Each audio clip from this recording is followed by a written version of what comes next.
Welcome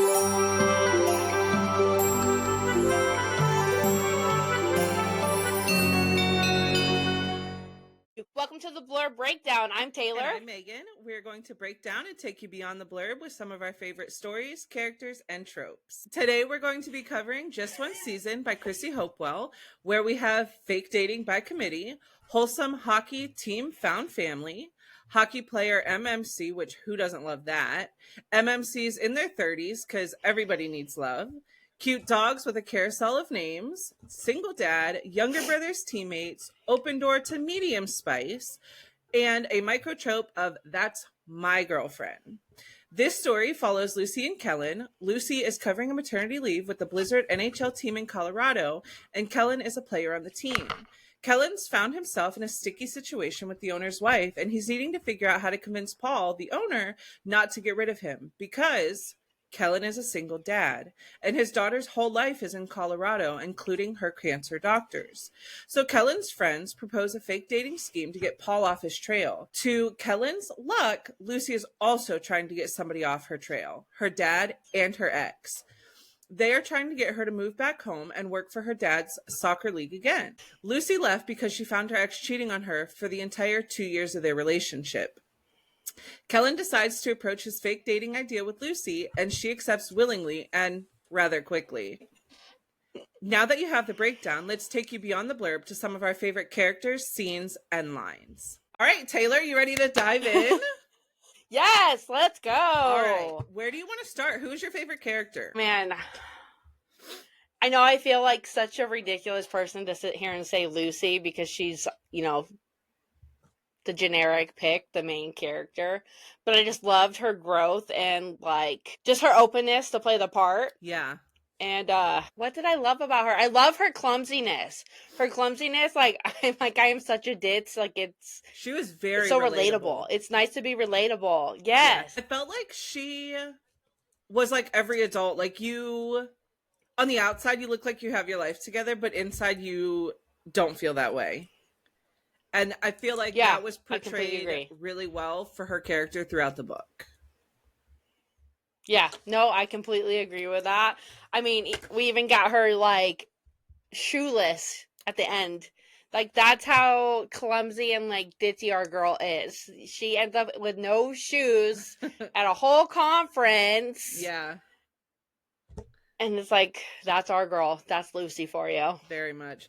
I mean, her poor dog didn't even have a name, an official name until the end. Right. We did circle back. What was your favorite name that the dog had? I feel so generic because she even said it, but I would have stuck with Zeus. Zeus is a common dog name. I get that. So. Yeah, so I was like, oh, that's perfect. So the dog had Zeus, Taco, Harry, Prince Harry, Waffles, Max, Bear, and our personal favorite, Mr. Barky McBarkface, which was Kellen's daughter chose that name. So it was cute. Yeah. And I love that Lucy stuck with it. She was fine. She's like, whatever you want to name the dog is perfectly fine. Right? Yeah, Ava was so cute when she named that dog. So that makes me want to take us into Bree, Ava's mom, Kellen's one night stand. Yeah. How would you feel in that situation? So I felt like Bree throughout the entire book, I was getting vibes that she was kind of not happy that Kellen was dating. Really? Yeah. I did not think that. I just got this vibe she couldn't be bothered. And then toward the end, she really started to open up. But it wasn't until later in the book that I was like, oh, she's perfectly fine with this. Which I understand, as a mother, because her daughter had been through cancer treatments. And Kellen's ex, who blasted his information for the whole world to see. So as Ava's mom, I would have been a little reserved also. So... I don't blame her, but I did like her by the end, and she was very accepting of their relationship. See, I agree. I thought Bree was standoffish, but I did take that as a protective mother. Yeah. But props to Lucy for handling that so well, because, you know, situations today, you always like, there's like the other woman, even though she never was. It was literally a one night stand. Right. But it is that other woman that Kellen is attached to. So she handled that so good. Talk about woman empowerment in this book. Yes. Not putting us down. So good, because that makes me think of Savannah, Paul's wife. I, at the beginning, for the whole time, thought she was full after Kellen. Like, 100%. It wasn't just going to be friendly, that she was going for him. And then, lo and behold, Yeah. that wasn't it at all. She did seem like she was wanting him. Right? I wasn't the only one being like, oh, this girl, like, actually is interested in him, and we're actually going to get some drama. And that is not what we got. Yeah, I thought Savannah was after Kellen, like, the whole book. And then I don't know if it was them, like, interacting and doing all the fake couple-y things that set her off. And she was like, oh, I see the way that Kellen looks at Lucy, and I don't have a fighting chance. But, like, also, Paul was way older than Savannah, wasn't he? Yeah. It was, like, she was, like, in her 20s, I want to say. I don't remember how old he was, but definitely older, because he's friends with Lucy's dad. Right. So that just shows you, like, the difference of age. I want to say, like, at least 20, 30 years. That's a lot. I know. I was just like, okay, this girl totally is into hockey players and is getting her way in with the owner. But no, like, Savannah and Lucy by the end become friends. Like, there was no jealousy between the two. Yeah. There was no jealousy between the two. It just was really well. And Lucy was encouraging her to take the Colorado State Board. Yes. I keep forgetting that she was taking the bar exam. Yeah, that was nice. I liked that. Even though Savannah was the one they were trying to get off their back, like, Lucy made it a point to befriend her, which I thought, like you said, like, women empowerment, like, that was huge. Like, yeah, we didn't really get a lot of jealousy in this book. Right, nobody's the enemy. So what did you think of Lucy's ex? And I don't remember his name. Ron. Yes. Ron. Okay. We don't really get a lot of Ron, except for when he shows up at dinner. Unannounced. And you could, very much unannounced. I feel like he was getting, like, awkward. He showed up before that. He showed up at her house, remember? Or ran into her somewhere in Colorado. Did he run into her or call her? Oh, he might have called her. Yeah. I think it was a phone call, because she was avoiding the phone call and then answered his call, and he was like, I miss you. So he said to her, he said, I miss us. And Lucy said, the us that you were cheating on the entire 2 years of our relationship. And I was like, go. Because, like, yes, don't let him walk all over you. Yeah. I was so proud of her. Like, me too. Like, there was no this back and forth. Am I going to go back with him? Like, we didn't have that in this book. Like, Chrissy did a great job of, again, female empowerment. Like, there was no standing her ground. Like, we didn't have, like, this female in distress that needs to be saved. Because think about real life. That's something so, and, like, even I'm guilty of it. Like, going back to somebody you know is not right for you. Like, it's such a, because you know them, like, that was my thing, because you know them, but really, like, girl, it didn't work out for a reason. Get gone. And she stuck but to it's hard, because you get lonely. Of course, yeah. Absolutely. So then he shows up. But I very much liked her independence. Yes. Sorry. Yeah. No, you're okay. So then he shows up at dinner, and he knew, like, immediately that it was an ambush. Yeah. Because he didn't know she I was don't going to be know. there, and she didn't know he was going to be there. Right, exactly. Like, oh, can you believe that? Daddy Richard. Yeah. He was trying hard to make something happen that, like, she had to put her foot down with her dad too and be like, absolutely not. And that is where I want to say Lucy had a lot of growth, because she definitely did not stand up to her dad until the end. Yeah. It was like a safe comfort spot. So I was really excited to see her growth with her defending herself against her father. Yeah, absolutely. Even when he tried to bring her back. So, like, he offered her a ton of money and a better position with the promise that Ron was going to be gone. But Ron wasn't permanently gone. He would have come back. Nope. Oh yeah. I thought the same thing. I was like, nope. He's just on like a why can't I think of, like, he's just on a job. Yeah. So then another thing that I came across that I notated when I was reading, Lucy had made the comment that they spent the previous evening texting, mostly discussing pet names for each other, because that was a theme throughout the book of what are we going to call each other? Like, you know, and her saying that they texted all night. And I remember thinking, how can you not catch feelings? Like, you remember when you were a teenager or even a young adult and you're texting that guy late into the night, you catch feelings quick. Oh, for sure. For sure. And they both caught feelings so fast. Yeah. I think they both secretly knew, but weren't going to admit it to themselves, that it was no longer fake dating pretty early on.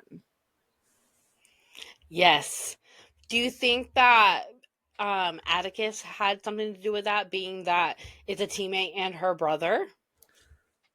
I think so, because at the beginning he was very opposed.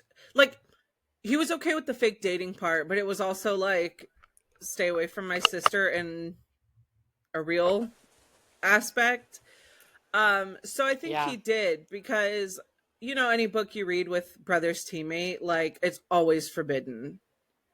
So, I mean, yeah, that makes sense. so I definitely think he played a huge role in that.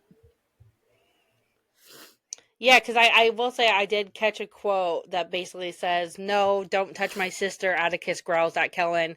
"I think this plan specifically dictates that I touch her, remember?" Yes, because they were going to be kissing. Yes. Yes, let's go to the committee. We have a committee. Yes. So her best friends, which they have a whole committee. You know, there's Atticus's book has to be coming with his sister's best friend, remember? Yes. Oh, yes. Oh. I'm excited if she's going to do that. What was her name? Rachel? I don't remember the friend's name. They had weird names, January and... I know. I thought it was Rachel, but I could be wrong. Yeah, it was like Kellen and Lucy, like, almost didn't have a say in anything. Because the rest of the committee was like, this is how it's going to go down. This is what's going to happen. And then they off-scripted a little bit on the weekend retreat.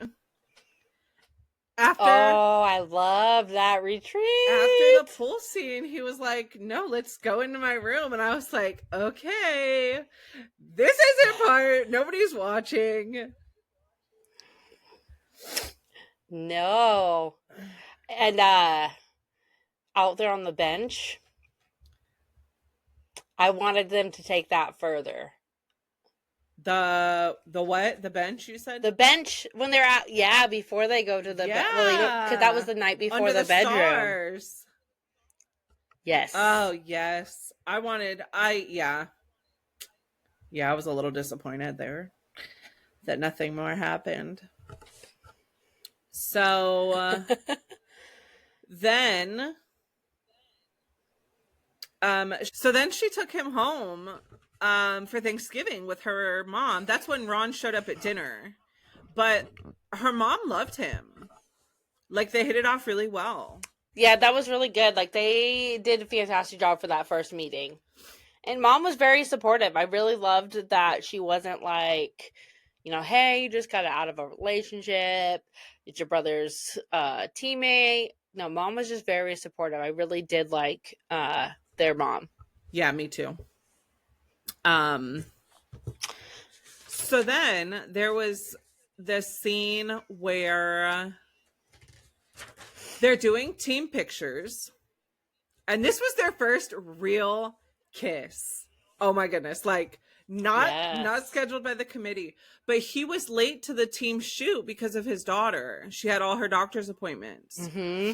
So then he shows up and she's tying his tie, and I am a sucker when you're like up close and personal and I'm getting goosebumps, and you can't help but like want to be with each other.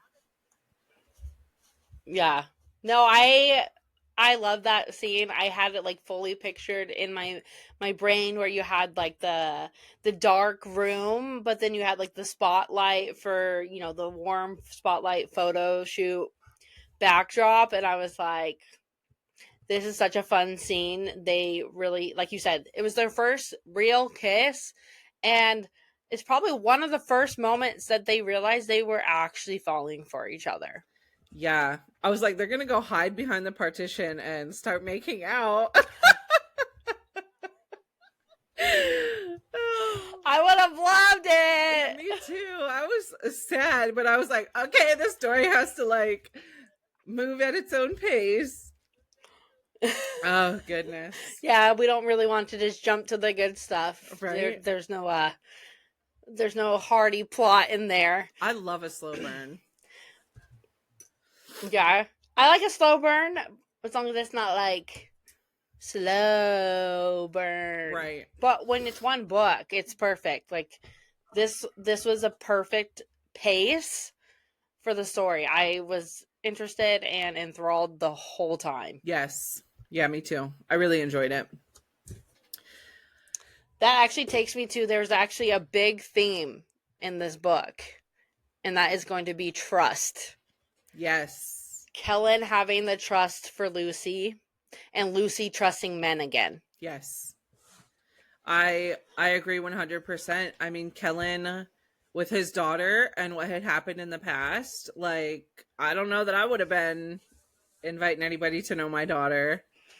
But that was nice to see her brother supportive of too, when Kellen was like, oh, my daughter needs a soccer coach. And he's like, oh, my sister does that. And Kellen was so shy to ask her because he didn't want to cross that line. And like, Lucy offered so easily. I loved that. Yes, and like I love the fact that he was a little nervous about asking Lucy because they really did just meet, but he had been teammates with Atticus for a while, and it like she said, it is his sister, and he talks about his sister a lot. We've caught that throughout the whole book, that Kellen and everybody on the team really knows what's going on in her life, because Atticus's relationship with his friends. Right. So I completely agree that it did take a lot for him to say yes, but at the same time, it was almost quickly because he just cared and trusted her so quickly. Yeah, he did. And she fell into that role of being somebody Ava could trust so easily. She did so good. It was so cute. She did. I loved it. And then Lucy, deciding to essentially fall in love again after being with somebody for 2 years and finding out that entire time was essentially a lie. Yeah, somebody that you're engaged to, you're pledging your whole life to. And then, yeah, like you said, you find out the whole time he was cheating. Yeah, it makes you question, like, what else did they lie about? You know what I mean? I mean, obviously they're characters in their books, but when you relay that to real life, it wasn't just one time. It was years. Like, he essentially had a whole other life outside of her. Mm-hmm. And she never would have noticed any difference in his behavior because he'd been doing it since the very beginning. So Absolutely. nothing was different. Yeah. Yeah, definitely. So then we have the Jersey scene. And I read a lot of sports romance, and the Jersey scene is always like a turning point in the relationship. And I think it was here too, because he was like, I want to play for her. I want this to be for her. Ah, yes. And I was like, ah! And he was sitting next to her daughter, like both wearing his name. And I'm like, oh, I love it. Oh my gosh, it was so cute. And like, he didn't just give her a jersey, he got her a whole like outfit, like a closet full of like hoodies and shirts. For her dog. Yes. Dog got a t-shirt. Yeah. And yeah, like you said, like he went out there and decided he wanted to put on a show and play for her. And he had the game of his life. And that wasn't part of the script either. That was purely Kellen. Yes, that's what I liked, it when they went off script. Not that, I mean, I loved the committee. This idea was so fun. Yeah, I loved it. And they were all rooting for them. Like, yes, that's the thing, is that all the friends were always supportive. And who doesn't need supportive friends? Like, so that makes me think, are we, because like you said, you think that the next book is going to be Atticus. Do we think we're going to get a Lachlan book too? Because he is a fun teammate. He was. I would love to see Lachlan's book. He was fun. I agree. I really, really enjoyed. I mean, I enjoyed all three of those characters. So for them having books is amazing. It's either going to be that or it's going to be the three girls, because we have Lucy. Yeah. That might be it. So if she ends up doing it with the girls, I still do think it's going to be one with Atticus for sure. Yeah, well, and Lachlan liked well, he thought both the girls were hot. January. Yeah. But he seemed to hit it off with January really well. So we can have Rayleigh, I think is how you say her name. And Atticus. Yeah, I think so. And then January and Lachlan. I would love that. Do we think she gave us some foreshadowing? I think she might have. I will definitely be keeping an eye out for those next announcements, because I know she's got more coming in this series. Yeah. That'll be really good. Okay, so this whole book, we know that Lucy is trying to get a job in Winchester for a soccer league. She's got to go through multiple interviews, and then she gets to go to an in-person interview. Yeah. This is like the theme throughout the whole book. This is her goal throughout the whole book. Yep. Hence the name Just One Season. Yeah, so she did the phone interview, right? And then it was a video interview. Mm-hmm. And she got past that, and they were like, hey, let's fly you out here to Europe and, interview you in person. And she finally got that call right at the time that her and Kellen were really like solidifying their feelings. So she went out there, and of course they loved her. Like, that's how the book has to go, right? So yes, they offered her the job, and she came home, and that's when Kellen, he didn't fight for her then. He basically was just going to let it happen. And I was like, fight for her. So I agree. I was also like, fight for her, because he didn't ask her to stay. But at the same time, I understand why he didn't. This was her dream, and she had been spending the whole time trying to prove that it wasn't her dad who got her where she is today. Like, she wants to show that she is good at her job. She is good at what she does. So by the end of Winchester visiting, she comes back, and not only does she get a job offer from Winchester, Daddy Richard offers her a job offer to come back. And then, surprise, that maternity leave she was covering decided not to return, and now she's got a third job offer on the table. 3 job offers. What are you gonna do, Lucy? What are you gonna do? I know when they offered her the job with the Blizzard, there was no question. She was like, absolutely. And I felt so awkward for her boss that came in. It was like, hey, just 1 sec, why her and Kellen were professing their love. And he's basically saying, please don't go. And their boss is like, Yes. hey, come here. And lets her know that Don't mean to interrupt. Right.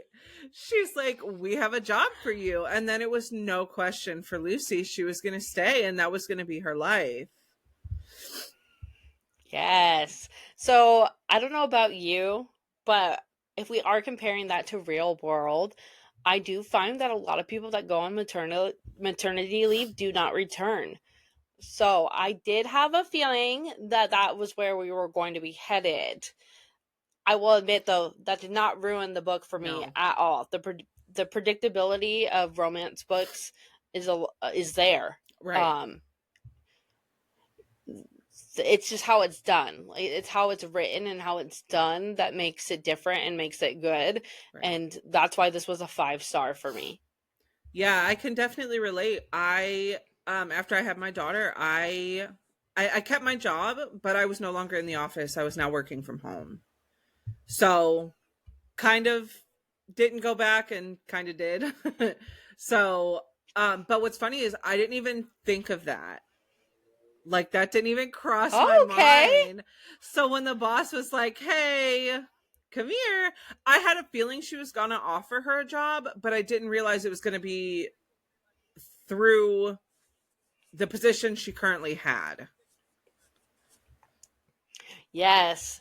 That's interesting. That's an interesting, like, different takes on, like, what we've seen in our lives. Like, I've, worked at my job for 10 years, and I have watched, people go on maternity leave and don't come back. But then in your case, you were offered to be able to work from home, and not everyone gets that offer. Right. At the job that Lucy has, they can do some stuff remote, it seems, because, she is in an office and she's on a computer. Yeah. But then a lot of it is hands-on. She has to be in the building. Right. She's got to be hands-on. Which hence is why our girl's not coming back. Right. She's got to be hands-on with the hockey players, which who doesn't want to be hands-on with the hockey players? She just wants to be hands-on with one hockey player. Come on, the other one's her brother. Right? Oh, yeah. No hands on your brother. I love it. No. And what's funny, another theme of this was at the very beginning of the book. She says she is immune to the charms of hockey players. Yes.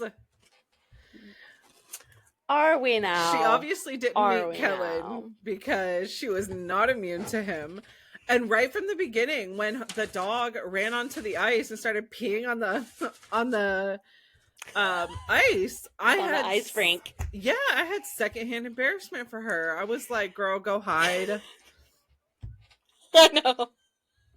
Me too. Like, oh my gosh. Like, not only was the dog running around, but then, like you said, the dog peed on the ice for a professional hockey team. The guys loved it. And they were all trying to, they were all trying to run around and get it. And, like, the coach was fine about it. Like, there really wasn't any of that, like, negative feelings and scary feelings in this book. Yeah. Which I really, really appreciate, because sometimes we all just need something that is lighthearted and happy, and that was what this book was for me. I feel like it was a palate cleanser, and I mean that in the best possible way. Because you and I do a lot of buddy reads together, and we've been reading like a lot of like darker fantasy or dark romance, and so a palate cleanser gets a bad rap because people are like, oh, it wasn't good. That's not it. It's just something that is easy to read, something that's light and makes you feel good. And that's exactly what Chrissy did with this book, and I loved it. Yeah, I agree. And I've heard people use a palate cleanser, like, let's say they're romance readers, and they'll throw a thriller or a fantasy in theirs as their palate cleanser to change, like, their genre up, to give them a break. Right. For me, it's that lighthearted happiness because of those darker themed books. Yeah, absolutely. So I will say in chapter 3, since we were talking about dog, Mr. McBarky Face. Yes. I will never be a part of a dog parade. That is chapter 3. Yeah. And then if you go to the last chapter, we find ourselves in the team at a dog parade. At the dog parade the next year. Yeah, that was quite the turn of events. I absolutely loved it. Throughout the whole story, you could tell that girl was falling in love with that crazy dog. Yes. And she was like, oh my gosh, I'm not going to let him go. So the fact that she even like went through the finding him a home had me a little bit nervous, not going to lie. Yeah. Yeah, it made me sad. She was fully prepared to move to Europe.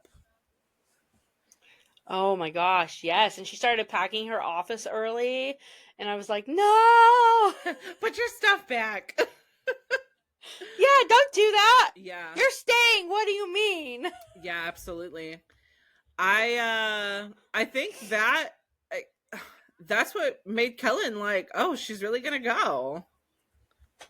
Oh man. Yes.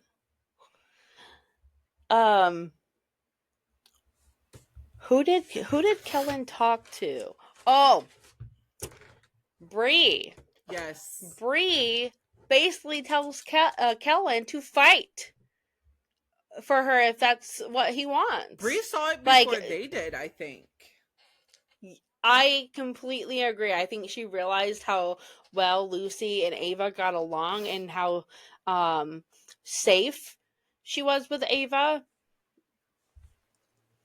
Or how safe Ava was with Lucy. Yeah. That she was like full support, and she's like, you're just gonna let her walk away? I've never seen you this happy. Like, come on. Right. And he was. God.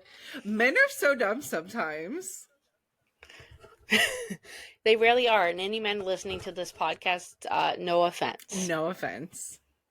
We're both happily married. It's fine. Yeah, yes. Very, very true. Husband's in the other room, so. Mine's wrangling seriously, my children. I love him. Oh, any final thoughts? Honestly, it just made me feel so good. This book, I could not put down. It was so lighthearted, so happy. There was not a whole lot of drama. It wasn't like over exaggerated and out of the norm. Right. I guess I would say. I love this book. Again, 5 stars from me. Yeah, what about for you? Yeah, I loved it too. I think I rated it 4.5, just because I like my spice, and this book didn't have a lot of that.